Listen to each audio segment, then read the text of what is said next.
Dengan menggunakan kapal perintis tol laut Sabuk Nusantara 209, pemudik dari Kalimantan ini tiba di Majene. Mereka mengaku mudik lebih awal untuk menghindari penumpang saat mendekati Idul Fitri.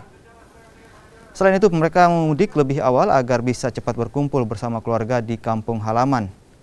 Selain itu, menurut pihak pelabuhan, lonjakan penumpang telah terjadi bahkan mencapai 50% dibanding pekan lalu dan diperkirakan lonjakan penumpang terjadi hingga mendekati Idul Fitri.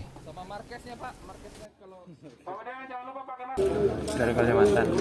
Ini memilih mudik duluan Pak atau seperti apa Pak? Mudik duluan. Alasannya? Alasannya Pak? Ya mau cepat-cepat di rumah lah.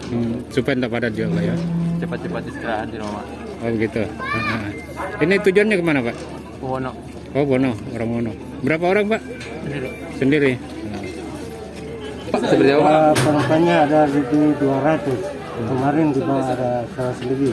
Dari peningkatan ke 100. Meningkat 50% atau 100% seperti apa itu? 50%. Itu dipengaruhi apa sih Pak? Ada yang memilih mudik lebih awal Pak atau seperti apa Pak?